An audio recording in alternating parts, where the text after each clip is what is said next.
Yes, that's right. Survivor Know-It-Alls is back here for episode number 12 of Survivor Cambodia on December 2nd, 2015. I'm Rob Cesternino, and here's Josh Wigler. Josh, I'm so happy I could kiss you on the mouth right now. Oh, I love you so much. Mwah, mwah, mwah, mwah. Yes. So happy to see you. Happier to see you than even that I was to see Farm Guy 69. Oh, well, that's just ridiculous. How could you possibly be happier than anything? Just seeing Farm Guy 69 on Survivor again was really the probably the high point of Second Chance so far, wouldn't you say? Best night in the history of the New Koyopa tribe ever tonight. Big night for Keith, for Kelly, for Dale. Huge night for New Koyopa. You know, look, I know that Abby was trying to spell redemption during the reward challenge, but really this whole season has been spelling redemption for San Juan del Sur, and tonight was just a feather in the cap. I love it. Big fan. Always loved San Juan del Sur, and I love that Cambodia has given it its due. 3 out of the final 7. And Val was there tonight too. So Val was there? Part of Koyopa as well. So think about how many idols she could have brought into the game tonight if Jeremy had won that reward. The game would be crazy right now. Yeah, 3 out of the final 7 now from San Juan del Sur. We've got a lot to talk about here tonight on Survivor Know-It-Alls. Of course, we are live on RHAP.com. We're going to be following the chat. We're going to be taking your tweets, hashtag RHAP, and then, of course, on our YouTube channel at RHAPiswebsite.com/YouTube. Of course, Joe voted out of the tribe. Almost looked to be out of the game due to a medical evacuation, but he bounced back only to be voted out. Yeah, that was scary. I mean, that was really intense. And it was intense because you knew that something was going to happen. If you had seen the previews, you knew that there was some sort of medical situation that was going to go on at the immunity challenge. And it gets to a point where it can only be Keith or Joe. And you're like, I don't want this to happen to either of them. Not that there was anyone I wanted it to happen to, but it was just very tense. So there you go. So a lot to talk about here tonight. Of course, exit interviews with Joe tomorrow. Looking forward to a second exit interview with Joe in the last 6 or 7 months or so. I'll talk to him on the podcast. Of course, Josh Wigler will have his exit interview as well with Joe on Parade.com. That's right. Yeah, I'll be back in the game. I'm behind on my Steven and Sierra interviews. Those will come up at some point in the future, but I'll be on time with Joe this week. Okay, and then we've got a big Thursday coming up on the podcast because a man who has been compared to Joe on a number of occasions, Malcolm Freeberg, your original Mr. Survivor, he's going to be joining us for the podcast. He's going to be coming here on Thursday, so that's very exciting to see Malk and hear what he has to think about this season. And hear what he has to say about the current Mr. Survivor, and then also Abby Maria, who he's played with, and everything else from this season. So we'll talk to Malk, and then we'll get the voicemails with Allie Lasher, who is the co-host of our MTV Challenge Bloodlines RHAP Up, who's a big Survivor superfan as well. So we're going to talk with Allie as well tomorrow on the voicemail part of the show. All right. That's a stacked show. That's going to be a great podcast. Malcolm's great this week because also he is very, his family visit was incredible with his brother Miles charging in. He knows Abby's mom. You can get the dirt. That'll be good. Yeah. So lots of good stuff coming up on Thursday on the podcast. So, Josh, let's talk about this. So, Joe is the target tonight, but at the same time, there is sort of this threat of the Women's Alliance looming. So, was this the right move for? Let's start with Jeremy and Spencer. Right, because Tasha comes to them with this information that Wentworth and Kimmy and Abby are really interested in getting the girls together. If we boot out Joe tonight, we're gonna pick you guys off. But don't worry, I'm cool. I'm with you. I'm still with you. They had established this final 3 deal earlier in the episode. So that Jeremy and Spencer are faced with a tough call. It's either, are we blinking in the eye of this possible women's alliance that's coming together? And I know that, the esteemed Sarah Freeman is going to hate this episode because of things like that, but it's on the show. We got to talk it through. Are we going to blink in the face of that, or are we going to allow Joey Amazing one more pass? Do we give him another free pass here after he's lost immunity twice in a row? it's a tough call. It's a real Rafe's choice tonight. It's, you're kind of damned if you do, damned if you don't, potentially. Well, I kind of want to back things up and go back to last week's vote where Spencer ultimately decided to vote against Steven, because just like with the Kelly Wigglesworth vote where it was like, boy, I don't know if that made as much sense in hindsight, I really am struggling a little bit more with the Steven vote off, because I kind of looked at it that Spencer was at Final 9, saw himself as a swing vote, and felt like, okay, I think I have a better chance to move forward with the Kelly, Abby, Joe, and Keith group of 5. Right. I can move on with that group and take that down. And I felt like it was kind of like where I was at the Final 7 in Survivor the Amazon, where I'm with these people, but I feel like I'm at the bottom. Let me go with these people because I feel like that's not as cohesive on that side. But I was very surprised to see Spencer swing back to Spencer and to Tasha and Jeremy this week and go back and work with them instead of working with the people he voted with to vote out Steven last week. Did that surprise you? Especially where it's the final 8 now and you could have a 4-4 tie. Right. It surprised me a little bit. I mean, unless the motive was to, replace Steven's spot in the alliance and be that guy with Jeremy and Tasha. Tasha's somebody that he trusts from his previous season. Jeremy he trusts from his earlier tribe. Unless he just wanted to get, cut Steven out of the deal, basically be able to say, I'm the person who betrayed Steven Fishback and I got this big threat voted out of the game and that's my move, and come back into this alliance. I can see that. So I'm not stunned by it. I guess I did expect him to work with Wentworth a little bit more, because those two seemed like they were building something. But I'm not blown away by the fact that he went back to Jeremy and Tasha. It just didn't seem to make as much sense for me as where the numbers were, because he went back to a minority, which was going to potentially force a tie there. Right. And so then there started to be these whispers of the Women's Alliance, which would not have happened, or I guess it could have equally happened if Steven was there. But you would think that it would be less likely to happen that the Women's Alliance would take shape. Is that fair to say? Well, I think that the thing that's interesting about Spencer's move last week and now going into this week is he is the guy who offers up this little soundbite. This is not verbatim, but he says on the episode tonight, like, you're crazy. If you give Joe an inch, he's going to take miles. Not Malcolm's brother. He's right. He's really going to run with this thing potentially. So you got to take him out when you have the shot. But you had the shot last week, bro Chacho, and you didn't take it. And so, I thought that was interesting that he's bringing that up now. But I guess he felt like he had his shot to take out Steven and get some big game there. But you're right. I think that he was, he left last week's episode in sort of this big swing position where he kind of had his pick of alliances potentially. We saw that he was able to rebuild relationships with Jeremy and Tasha tonight, so that was something he was able to do. And you'd think that he would have been able to keep things together with Kelly and Abby coming out of that as well. But he went the way that he went. Because now I think that Spencer and Jeremy are in a pretty precarious position heading into this Final 7, because we know Final 7, that's one of the all-time biggest swing spots on Survivor, and you have Jeremy and Spencer who are together, and sure, Spencer replaces Steven's spot with Jeremy as his right-hand guy, and Tasha is presumably with them. But now Kimmy is the one who's pushing for this all-women's alliance, and I don't think anybody could have been counting on that. And Tasha is the one who's going to be in this fulcrum vote.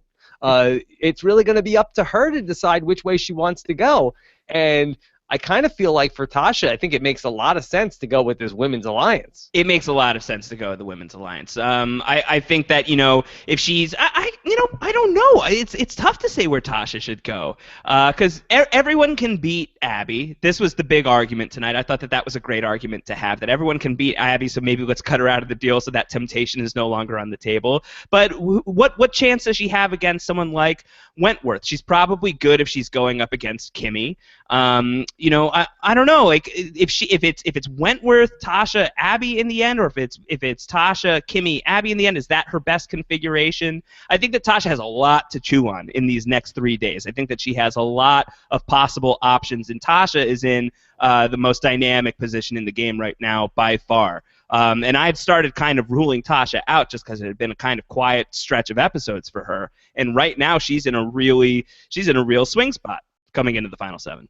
Yeah, she's 100% the swing vote coming into this vote. And ironically, I believe it's a similar position to where, she was in Survivor Cagayan, where she was trying to, I mean, remember when Tony was so afraid of this women's alliance coming together and Spencer started to put the idea in his head of maybe there's a women's alliance coming together, and Tasha wanted Tony to think that there was a women's alliance. And now here is Tasha again, potentially on the precipice of working with this new women's alliance here in this game. And I have to feel like Tasha, if she can get to the Final Four with Kelly and Abby and Kimmy, I think that this is a woman who won 3 immunity challenges in Survivor Cagayan, and while Kelly has won her first here in this season, I feel like that Tasha has a good chance to sort of win out in the immunities.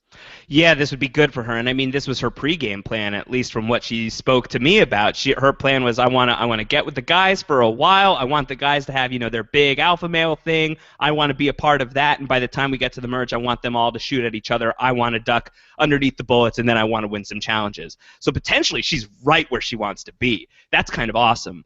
Can we talk about it from Kimmy's point of view? Kimmy, who was so anti-Monica's plan to bring the women together, going against the family, went all Gemma Morrow on her and got her blindsided out of the game in the first Bion Blood that was drawn in Cambodia. And now here comes Kimmy, who's talking to Wentworth and saying, let's get the ladies together, let's do this. Do you like this from Kimmy? Because I think I love this from Kimmy. Yeah, she was thinking about that women's alliance. It was like, oh, this don't suck at all. Yeah. Yeah, Pumpkin, yeah. I think that this is good. She thought about it enough and decided that she would decide to go for it. But that being said, for the Women's Alliance for Kimmy, you didn't feel like she had a great shot with sticking with the Jeremy and Tasha group. You felt like she had the worst chance to win out of that group. So, I mean, what does it hurt for her to go ahead and to try to shake things up a little bit? Because if she can get to the end with, say, Abby and be tough. We talked about this the GOAT final 3 of the people that were left, probably of Abby, Keith, and Kimmy on the podcast with Tyson. I said I thought that Kimmy would win in that, and I maintained that I think she would. Tyson thought that Keith would win in that scenario, but I think that that's the best shot for Kimmy to get to that final 3. Yeah, it's a coin flip. It would be hard to see. I mean, it'd be great to see that play out. As a nail mail, I would love that final 3. What is Keith Nail doing, by the way? Keith Nail is the rogue vote for Tasha Fox tonight. He's the only one voting for Tasha. What was that? What do you have an answer? He didn't want to vote for Joe. I mean, that's the only explanation for it. That he didn't want to vote his so much. Yeah. Yeah. He almost killed him. He felt bad about that. Somebody had tweeted to me about how Keith finally did kill the Golden Boy, that he said he wanted to do that a couple of weeks ago. He stuck to the plan. He stuck to the plan. Yeah, I think he just didn't want to vote out Joe, and I don't know why he votes for Tasha in that scenario, but I guess there's not a lot of better alternatives. I just got to vote for somebody. Ha, ha, ha. So I thought that was great. That was confounding. I loved it. I want to go back to Tasha in a little bit more. And so Tasha tells Jeremy and Spencer about the Women's Alliance. Did you think that that was a good idea? She said the reason why she did that was she didn't want them to hear it from somebody else, but it ultimately did make Jeremy and Spencer pretty paranoid to the point that they were talking with Joe about potentially voting out Abby Maria. Did you think that that was a good call to tell those guys about the Women's Alliance? Well, I understand it in principle. I understand, like, I want them to hear it from me rather than them hear rumors about what I may or may not be doing, what I may or may not be fielding. And we've seen that be effective in the past when somebody is flirting with different offers and they tell the other side that at least I'm engaging the other people in their other offer. You know, a really famous and one of the best player examples of that is probably Kim in One World, who is, you know, smack dab in the middle. She could either go with the Alicia, Tarzan, Cha-Cha contingent, or she could stick with Chelsea and Sabrina, which she ultimately does. And everybody in the game knows that she's riding both sides of the line. So I can see where Tasha is coming from in principle of, like, I want to be transparent about that, like, this is what they're saying, and I'm coming to you with this information, so you have nothing to worry about with me, I'm with you. It takes a very special, effective player to be able to sell that. I would probably err more on the side of, if you were caught, it's like beg forgiveness rather than ask permission. Rather than coming right out and saying, like, this is a thing that's going to happen, because Tasha is in a really intriguing spot in the game going into Final 7 if she has that completely on lockdown. She has the element of surprise in that move if she chooses to go with Wentworth and Abby and Kimmy and chooses to say goodbye to Jeremy and Spencer and Keith, unless Keith is coming aboard potentially. So I think that maybe she's blowing her cover, and maybe that's not so great. I understand why she is, but I think that it takes a really special, effective type of player to really balance that delicate social line between two alliances. What do you think about Tasha's move? Should she have stayed quiet on this one? I think she probably shouldn't have said anything. I don't think it's the end of the world for her to have said something, and I understand why she did it, but I think that you probably are giving people like Jeremy a bit and Spencer a bit of a heads up as to what moves they could potentially make, as opposed to if she came across some new information in 2 days and decided, boy, I think I would like to go with that women's alliance. You sort of have tipped your hand to which way you want to go when you didn't have to yet. Right. Yeah. So yeah, like if she really wants to go that way, then she's really tipping her hat now. And it suggests to me that maybe she doesn't want to go that way. It suggests to me that maybe she does want to stick with Spencer and Jeremy on here. And certainly, she's convincing enough to convince Spencer and Jeremy to stick with the plan and get rid of Joe. Let's talk about it from their point of view. Do you think that they made the right call here in getting rid of Joe rather than getting rid of Abby? For Jeremy and Spencer? Yeah. I don't think they had an option. You don't think so? I mean, what were they going to do? I mean, they were going to vote with Joe and Keith, and then that was going to be their plan, and force a 4-4 tie in that spot. And you think Tasha was just firmly on, we're getting rid of Joe, and there's just no move? Yes, I believe that Tasha was firmly all about getting rid of Joe, even from watching some of the exit interviews or reading other exit interviews that Spencer and Sierra did. In addition to Steven, I believe that Tasha was also another person that was very adamant about getting Joe out of the game. I think Tasha was voting Joe here no matter what, and it just so happened that the women were also going to be voting for Joe. So I don't think you were going to be able to change Tasha's mind, because if you were going to do that, I think you were going to sort of force Tasha into the women's alliance. So then you'd be forcing some sort of like 4-4 tie at this point, best case scenario. I know Jeremy has his idol, but I'm sure he would hate to play it. I think that their best move here was to go, okay, Tasha, we got to trust you. Let's go ahead. Let's vote out Joe, and then hopefully move forward. But, Josh, who do you think is the 4 at this point in terms of Jeremy and Spencer and Tasha? Who is there 4? Is it Kimmy, or could it be Keith? Oh, well, I think it would be one of the Ks. I think that you could see it going either way. We've seen Jeremy and Kimmy have been linked throughout a large part of this game. They have been, they were on every. I mean, they've been together from the beginning. They've been together through everything, and they have voted together on everything. So I think that Jeremy probably believes that he's got Kimmy, and that if Tasha is fielding some sort of faux women's alliance, that Kimmy is doing the same thing and is stoking fires. I think that that's probably the bet he has to make. I don't know. Do you think that Keith could be the 4th? Well, where's Keith going? I mean, he's voting for Tasha every time. The thing that's interesting, though, about Keith is that there are 2 Survivor San Juan del Sur players that are in the game with him that are on opposite alliances. They were both his tribe mates at the original Hunapu tribe in Kelly and Jeremy. Yeah. Who is going to have more sway over Keith Nail? And I'd have to say I believe that would be Kelly Wentworth. Yeah, I would think so. I mean, they've spent a lot of time together. They had Takeo 2.0 together. They had never forget the Tuk Tuk Cafe. Never forget the Totos. So I feel like they seem like they could be closely aligned. I mean, Jeremy and Keith had early buy-on together. I don't know. It's a coin flip. I mean, it's hard to predict, and this is why it's great to have someone like Keith in the game, because you just don't know which way he's going to go, and that's fun at this point in the final 7. I mean, it can be, we talk about someone like Keith and Wu in the pregame. We talked about these people as potential bombs that you have to figure out how to disarm. Now you got to figure out a guy like Keith, which direction you want that bomb to blow. See, but I feel like that cool. Keith is a pretty loyal guy. I think that he definitely got confused with the stick to the plan, but I feel like that Keith Nail is the kind of guy, if you come up to Keith and you say, okay, Keith, you're with me, we're doing this, this is what we're doing, and then don't throw him off with any sort of fancy stuff like Reed did. If you're Natalie, if you're even earlier in that game where we had, Missy and Baylor told him, okay, Keith, you're with us. You're going to vote with us this way. Okay, I guess so. Joe is telling him, Keith, come with me. You're doing this. I think that if you just, you earn his trust, you tell him what to do, I think he's a pretty loyal soldier, and I think that Kelly taking him on the reward challenge tonight was pretty huge for her. Yeah, I think that was good. And I think that it's probably in Keith's best interest to go with her. Yeah, because I think that Jeremy and Keith, their rivalry has been long stated. They have really not been working together outside of the first couple of days of the game. I mean, they haven't really butted heads in this game, but there's a past, there's a history. Yeah, but they don't seem like they're BFFs. No. They do not. No, they do not. So we'll see ultimately where they go. Let's talk about that reward challenge. And so Kelly Wentworth really heating up these last couple of weeks. Kelly Wentworth. Yeah, she wins the reward. She wins immunity. She still has an idol in the game. Going into Final 7, Wentworth's in a great spot.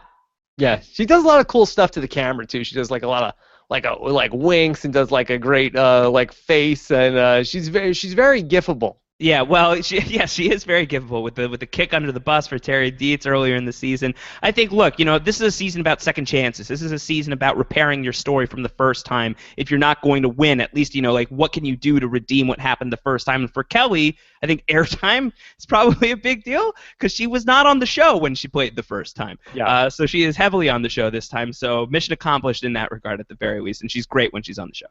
Okay, so she wins that challenge, and she gets to take people with her on this reward. Now, she got to bring 3 people with her. She got to make the picks, and she picked Joe, which I thought was a curious choice. That was her final pick. Yeah, she picked Keith. Yeah. And she picked Kimmy. Mm-hmm. Now, the Keith pick, I said I think that was really good. Kimmy is another one, is a swing vote. She's going potentially to vote with the women, so I like that as well. But what did you think about that Joe pick? Because I feel she takes Abby's mom as well. And Abby. Yeah, Abby's mom is in the mix as well. Well, I don't know. I think that one of the things that Wentworth has been effectively doing is she's one of the people that's willing to work with Joe. I think that, listen, we haven't really eulogized Joe at all, but kudos to Joe for, I feel like his social situation was pretty good, and I think that his relationships in the game were not bad, and he went a lot deeper in this game than I expected that he would. And I think that part of Wentworth's success with Joe has been they've had an openness to working together. When Joe was vulnerable last week, she goes after Fishback instead and has a decent working thing with Joe. And I think that this just furthers that a little bit more. I think that could you call it jury pandering? Maybe it's a little bit of that. But Josh, could we talk about Joe a little bit? Because I feel like that's a bit of a false narrative that Joe had a bad social game the first time around. I agree with that. I definitely agree with that. I don't think that his social game was his problem at all. I think that there was a lot of people on America who were big Joey Amazing fans. He seems to, he is the breakout star of the Dirty 30, and everybody on that cast loves him. And I think that they famously said in the game, Joe, really sorry, love you to death. We can't play with Joe. We cannot play with you. But I think that that was not a problem, and that is brought up on the show this season a bit with Joe saying that was a weakness the first time. That was not the problem. The problem was that you're too amazing. Your social game's too good.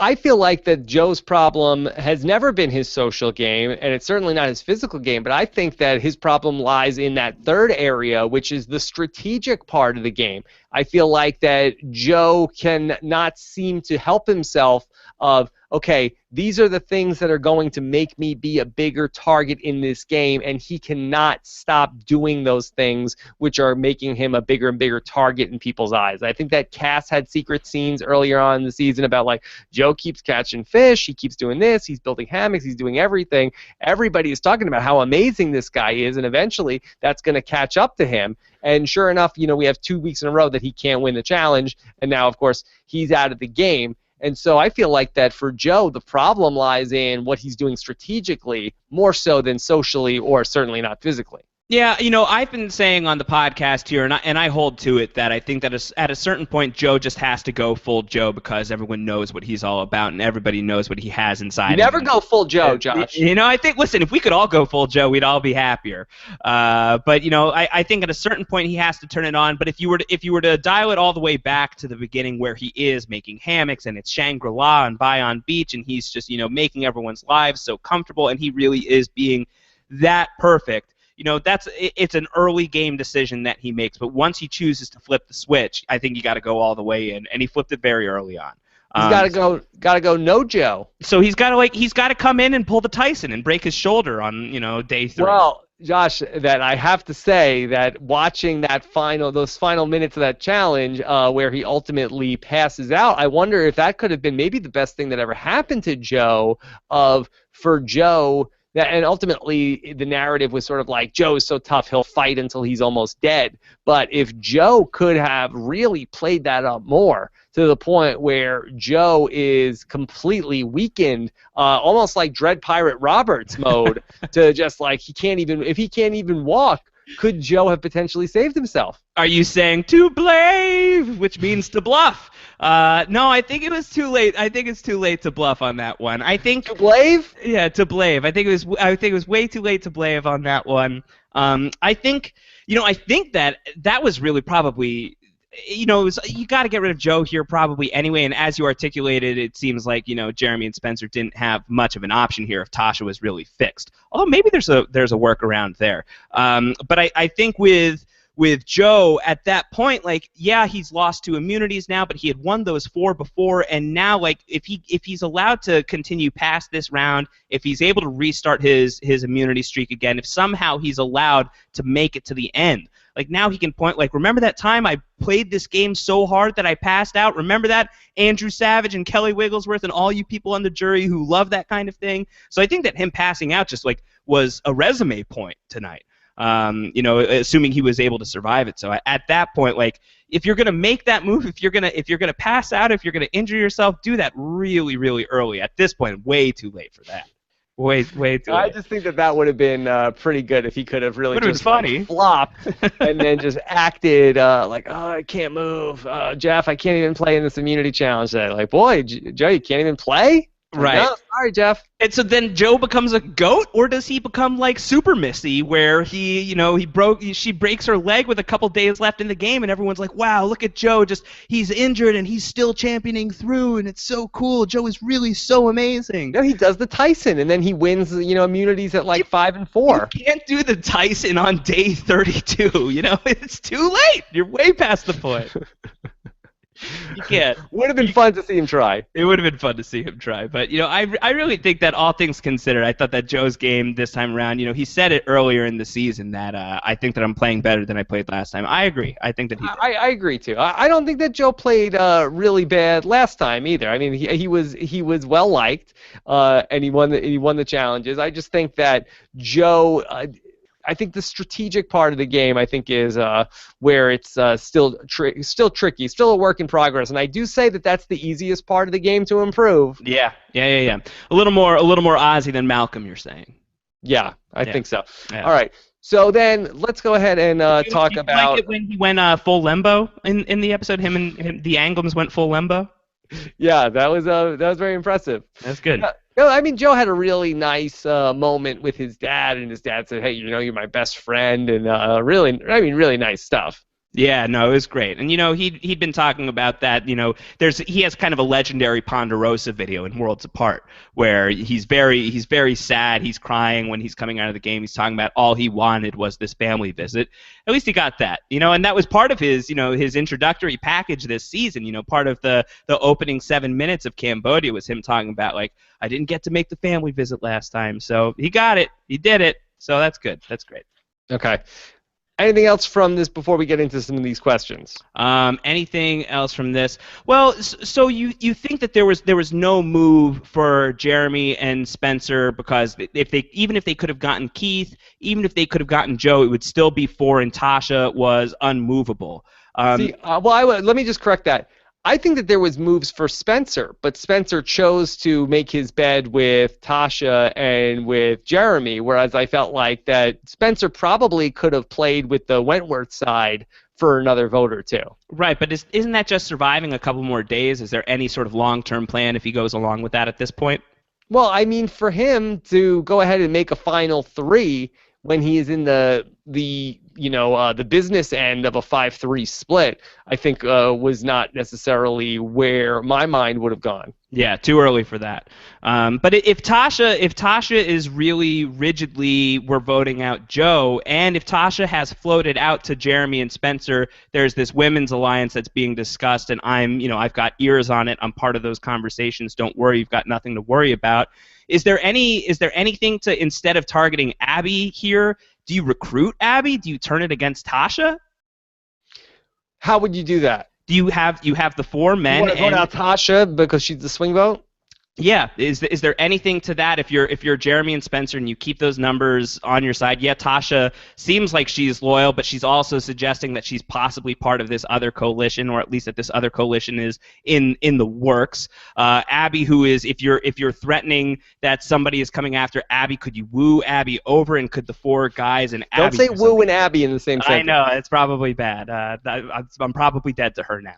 But is there anything to that? Do you think that there's a move there? I don't think so, because it seems like that Abby is moving solidly with Kelly at this point. Unless you were going to get Kelly in on that plan, I don't think that would necessarily be the case. I think if you're Spencer, I think you could have moved forward with the 5, and then gotten it down to the point where if you go ahead and you vote off Jeremy, vote off Tasha, vote off Kimmy, then I think Spencer is in a very interesting fulcrum vote position there at the final 5, where he could either go with Kelly and Abby, or he could go with Joe and Keith. And we know that Spencer was pretty afraid of Joe, so you get the sense that he would be able to, or he would be interested in going with Kelly and Abby. And then you also have the possibility, maybe at the final 4, if Spencer thinks that Kelly's too much of a threat, to take her out, assuming she doesn't win immunity at 4, and then he could go to the finals with Keith and Abby Maria in a sort of a dream setup. Yeah. Did you like? I think that's where I would have been thinking if I was Spencer, as opposed to going back into the minority to go with Jeremy and Tasha. Did you like Spencer confessing his love tonight? Did you like that? Did that touch you?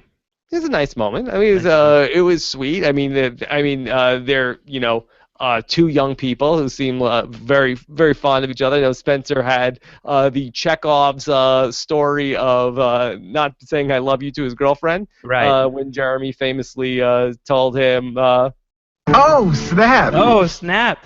Yeah, the robot's in love. The Tin Man found his heart. It was very sweet. That was nice. I really liked that. I thought that was a great moment. I'm glad that got paid off. And how about the Jeremy and Val thing? That was incredible. That was cool. That was really great. And I'm surprised that Jeff didn't blow it up and be like, so Jeremy, I heard you were just saying something to Val. What was it? What were you guys talking about? Yeah.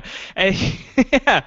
At that point, I wonder if it would have been better. Oh, she's got some idols for me, rather than saying I've got this great life-changing news. But no, that was an iconic family visit moment. I feel like already, to find that information out there while playing Survivor, that's just spectacular. That's really cool. I mean, Val's got to be pretty close here. We're 2 weeks away from the finale. I hope that. Right. I think that Val could be in the Tony's wife probably stages where she can't fly at this point. Right. So I guess she's not making it out here either way. Or we would have to have if she has the baby and Jeremy can't make it out to the reunion or anything, he'd have to Skype in like Brenda. Oh my God! Right. We'll get him on. Can you imagine he wins and he wasn't there? I mean, it's so crazy. That'd be strange as hell. Yeah. That'd be crazy. Could he get the George Senior sort of Super Dave Osborne yes! setup? Oh my God, Super Jeremy. I'm so honored to have won Survivor Second Chance. Oh snap! That'd be great. Yeah, I would love Super Jeremy. That'd be really good. I like it. All right, Josh, you want to talk questions? Yeah, let's get into questions. Okay, let's take these questions from you guys. Here we go. Who's up first? All right, this is once again Carrie Graveline, always getting the first question. Carrie Graveline says, will Keith align with Wentworth, Abby, and Kimmy, or Jeremy, Spencer, and Tasha? Let me say that slower. Carrie Graveline says, will Keith align with Wentworth, Abby, and Kimmy, or Jeremy, Spencer, and Tasha? Where's Keith going here? Where do you think? Of You those think people Wentworth? mentioned, there's almost no connection between Keith and Kimmy, Abby, Tasha, or Spencer. It really comes down to Survivor San Juan del Sur. Who has more? Who has more? Is able to be more magnetized to the nail? Right. Yeah, and if Keith went with that, and imagine that's the final four. It's Keith, Wentworth, Abby, and Kimmy. That's like a very familiar situation to him, I feel like. That has echoes of San Juan del Sur's final four. Feels like deja vu all over again. Yeah. Yeah, doesn't it though? Like you've got Wentworth with the badass idol plays, who's kind of leading the strategic. Natalie. Yeah, you've got like the older mom type with Kimmy and Missy. You've got Abby and Abby is Jackie. Is Jacqueline? It's not perfect. It's not a 1-for-1. But Abby once upon a time had a knee injury, so maybe she's the Missy. I don't know. I don't know about that. Familiar surroundings though. I don't know about that. But anyway, but for Keith Nail, I think that he is more likely to go with Kelly than Jeremy. I think. Right. Yeah. It seems probable, and I like his odds there. I like his chances there. This is from Chris Frick. Are you surprised that 3 San Juan del Sur players are still around, along with Val, her 2 idols, and Dale? And where was Wes Nail? Where was Wes? He had a competition. He had the nugget eating competition this time of year, so he couldn't come back. He was busy. What a night for Survivor San Juan del Sur in general too. Great season. Listen, this season, San Juan del Sur is good. You got to go back. Go we check might it need out. to do a San Juan del Sur rewatch in the off season. We're watching Survivor again. We're watching old seasons again, Rob. Yes.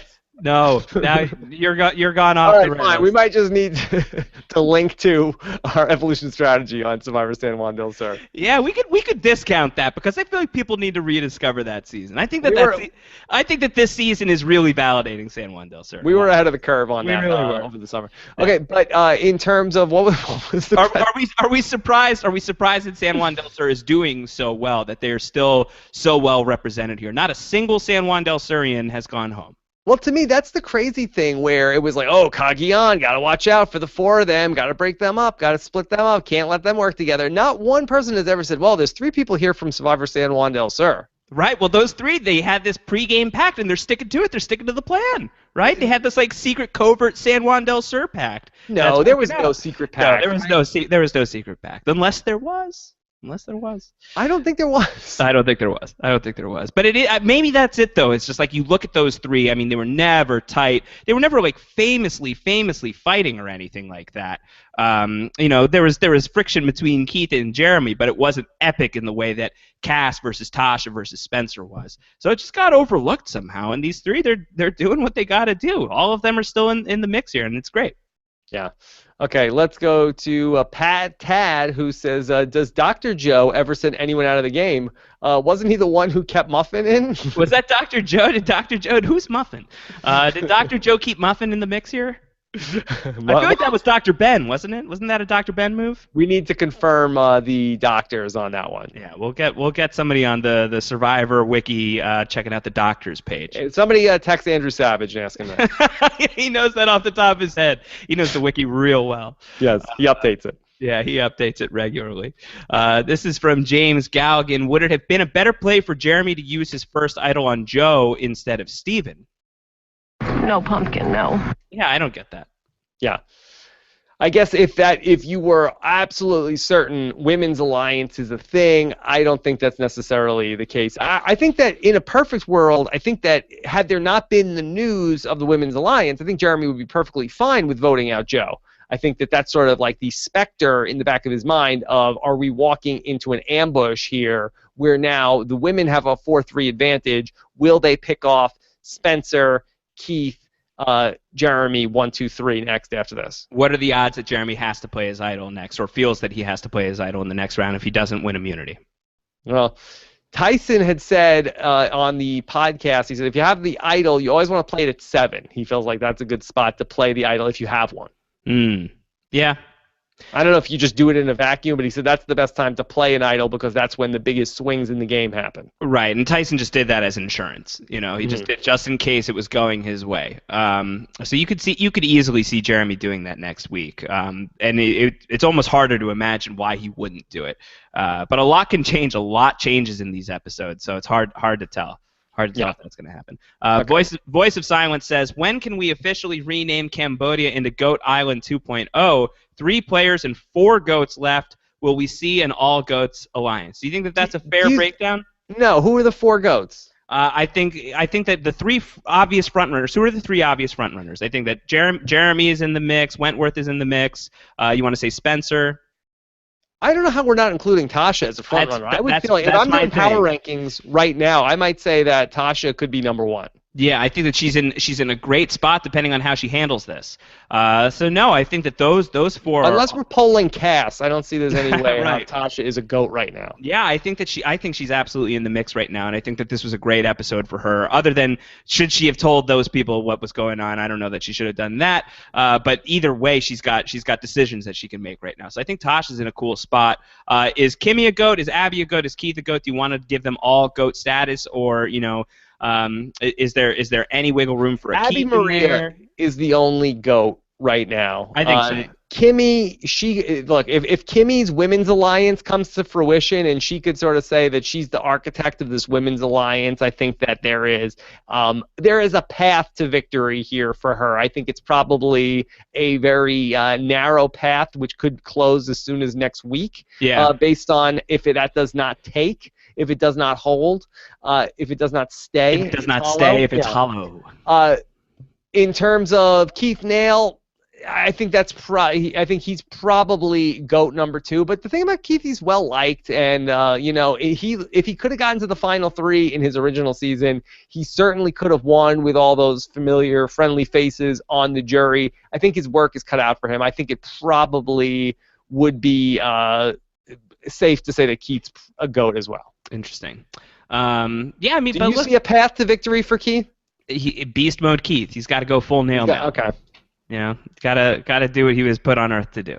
So I think there is a better than a 0.000 chance for Keith Nail, but I don't think it's a good one. The chance of that happening? A 0.0000% chance. Wow. A little Rodney action here.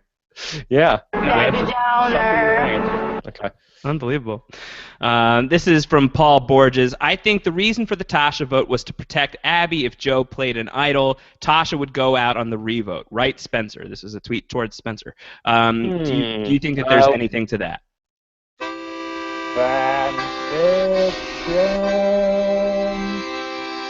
I'm like a storyteller. That's what I do. Yeah. I think Penner's got it. I think Penner locked that up. Because if that's the plan and you want to stick to it, you want to leave that in the hands of Keith Nail. You want Keith to be the guy who's casting that backup vote. I don't know. Yeah, I don't know. I don't know about that. No, I think that your explanation on Keith makes sense, unless it was just like Keith got confused. I still think that that's in the mix. Yeah. Tim says, "What's the better Abby nickname, Moldy Clown or Poopy Pants?" And why is Joe a moldy clown? I feel like that's not really going to stick. I don't think that that's going to stick. I think that Joey Amazing is going to stick. I don't think that anyone is really thinking of him as moldy clown. I think that most of America, and certainly all of America, is thinking him more as Joey Amazing. Yeah, why is he moldy? I don't know. Well, maybe he had some mold going on, but that doesn't really translate to television. Now, Josh, I thought you were on Mold Patrol. I'm usually on Mold Patrol, but it's hard. It's hard with television. That's just in real life. Mold Patrol is my TV specialty. Yeah. Okay. All right. Let's go to Leah, who says 4 original Takeos make the merge. 3 are left in the final 7. Does this help prove the trial by fire? Is this intentional Matt Singh? Intentional Matt Singh? Is that what they did? Yeah, it was Wentworth, Spencer, and Abby's long con. It's really good. These guys are so clever. Yeah, they really did it. They pulled it off. What do you think? the going to tribal council early? No, I don't think so. I don't think there's a rhyme or reason to this. I think there was a bunch of times where Spencer could have gone out. I think there was a couple times where Abby Maria could have gone out. I don't think that anything speaks to that they went to the first couple tribal councils that really got the ball rolling. Yeah, there's just so many mixes along the way, so many mixes in matches that it's just a very confused game right now. I don't think so either. Do a couple more questions. Okay, what do you got? Jamie A says, is Spencer right that this vote either wins him or loses him the game? Which is it for the Knowing is Know-It-All title? Oh, no, I bow out, obviously. That's still between you and Steven. I know my role. Look, for Spencer here, it could only lose him the game. I don't think you win the game with this vote at Final 8. Yeah. Not a game-winning move. He's still in that stretch of if I'm going the wrong way. But based on your logic, Spencer, well, you think that Spencer did have moves here. I think he could have, but I think at that point he was already pot committed to going with. At that point where he's already going back to Jeremy and Tasha, I think that was the point where he could. Like by the time they go to tribal council, what else was he going to do? We'll go for a 4-4 tie and get him and Jeremy to vote with Keith and Joe? Well, I don't know. I mean, like, this seems to be one of Spencer's great strengths in this game. You know, massive credit to the fact that that Steven thought that Spencer was locked, that he thought that Spencer was totally set and was not somebody that he had to worry about at all. Spencer has this ability, apparently, to really reassure people that he's with them. So couldn't he have just... Like, is it that big of a deal that he made this pact with Tasha and Jeremy? Or could he have flipped on that just to keep himself more secure with these people? I just don't know why he went back with them now. I kind of feel like that once you vote out Steven, I don't know why you don't continue down that path of then vote out Jeremy, then vote out Tasha, vote out Kimmy, and get it down to a smaller, more manageable group. And now I feel like that he's potentially going to be behind the 8 ball if this women's alliance does come together. I mean, who do you think is most likely to get voted out next week? In that spot, if they are coming together and they're coming after either Spencer or Jeremy, I don't know. Take your pick. I think that Spencer has proven to be better in the challenges, so that's an argument against Spencer. But I think that he's also been, he's proven to be more willing to work with someone like Wentworth and Abby. So there's reasons to go after either one of them. Like, does it make any sense for Tasha to continue forward with Jeremy and Spencer? It's loyalty if that's what you value, but I think in terms of the game, I think that we reasoned out what probably one of her best situations is probably straying away from those guys. I mean, I would think so. I think that if she can go ahead and make the move to go with the women, I think that that's really a really strong direction for her to go in, especially if she gets to the end with Spencer. I feel like that she needs to break away from Spencer. With Jeremy, I feel like people are going to look at Jeremy as being more of the leader of that surround and drown group that was from the start of the game. So I feel like that the best path for her is to end up going on the other direction. Right. Yeah, no, I think that there's a lot of reasons for Tasha to move with the ladies next week, but we'll see. It's I'm really excited for the final 7. We love those final 7 spots, and I think that this could be a really great one. Okay, so let's do 2 more questions. Okay, right. Here's Riot Maker. Riot Maker says, who from this season so far do you guys think would get a 3rd-time invite? Let's see how it plays out. I mean, I feel like we talk about that, week by week on the voicemail show. So, do you have any strong take on this? No. I feel like. No, I think it's been covered. I think that there's some contenders in there. I think that there's a bunch of people here who would get that call. Probably a bunch who won't. I think almost any of them that want it, I think with very few exceptions, I think probably could get a call. I think there's a few exceptions. I think there's a few. We don't need to. There's probably a few. This is from Jamie A. Going into Final 7, which idol holder is better positioned to potentially blindside the other? Jeremy or Wentworth? Will either one do it? This is great. I mean, I love that we're going into the Final 7 with this line in the sand, and who knows who's going to go where. And on these, the 2 sides that we do know that are opposite from each other are Jeremy and Wentworth, and both have guns in the bag. So it's who knows how that's going to go. It's also crazy that it's these 2 with idols headed down to the Final 7, and both of them have played one idol before this season. Yeah. So it's like both of them they both have pocket aces, and they've already it's really a cool sort of setup where neither one probably suspects. And it's like the only season where nobody ever tells anybody that they have an idol, and it's these two people who both have the idols, and neither one has said anything either time, and nobody knows that they both have one more idol left to play. Yeah, no, it's great. I mean, I know it would be exciting if everybody knew about them. It would be exciting if, it hasn't really come to bear, but one of the ideas was that the idols are designed to look different from one another. That hasn't really come to bear any fruit here, and I don't know that it's ever going to. But I still think that this is exciting, that these two people who've played them before, no one really knew what the idol situation in the game was at that point anyway. No one is really looking at Jeremy or Kelly as people who have idols now. It's cool. It's a really cool setup, and you gotta expect that something's gonna happen in this next one, because there's so many reasons for that to happen. But I don't know. I don't know who is more likely. I would say probably Jeremy, just because Jeremy has a lot of reasons to play that idol next week. Mm-hmm. It's really hard to imagine, unless he's winning immunity, why he wouldn't play it next week. Next week is a really fascinating vote, just for, like, if the Women's Alliance takes, Tasha is kind of the swing vote in that Women's Alliance. So which of the men would she go for? I guess maybe Keith Nail might be the person that she'd be most likely to agree to vote for, rather than take out Jeremy in a swing, who is one of her closest allies. You'd ideally want to keep him in the game so you could potentially go back with him. If the Tasha, Jeremy, I guess Spencer and Kimmy group sticks together, I mean, who's their target on that side? Is it Abby Maria, because they feel like that she's somebody who, if she goes to the end, she's such a goat? But I mean, I kind of feel like that I'd like to have a jury goat around. Yeah, I think so. I think that in that case, you probably are going after Wentworth, and that could be dangerous. That could have some unexpected side effects. Yeah, and then if you go for Kelly in that spot, who are they gunning for if she plays her idol again next week? So next week could be a very fun Final 7 Tribal Council. Yeah, I'm excited. I'm excited to see that play out. Because then the following week is the finale. I know. We're almost done. We're almost done.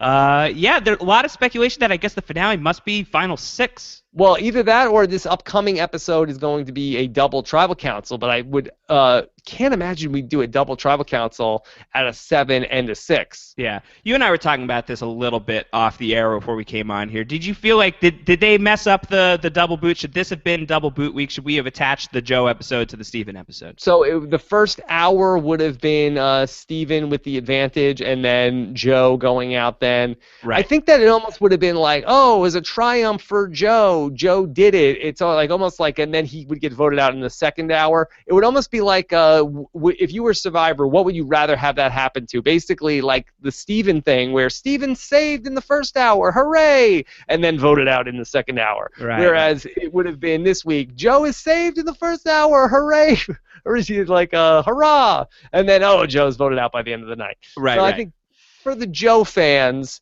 I think that probably they had like one more week of euphoria before he ultimately goes out. And we're keeping with the high-low of Fishback. He's saved and then he's dropped to the ground. So, but just in terms of unpacking these episodes, those two last week were so complicated, and this one was, this one's been complicated as well. But I feel like there was just so much last week that it would have pretty straightforward tonight. Would have been nice on my brain without Thanksgiving on the horizon too. That would have been great. Yeah. All right. So a lot to figure out, and it'll certainly be a question of, will we have 2 votes this week, or could we have 3 tribal councils leading up to the final 3? I think you could fit it all into the finale, because instead of we have it in the past where it's like, oh, somebody's going to get an advantage, where Mike Holloway is going to win an advantage, right, and a family visit, and you'd have to cut that out. That has to go. Yeah, we could lose all that stuff, and we could just go tribal council, final tribal council. Yeah. I could see that.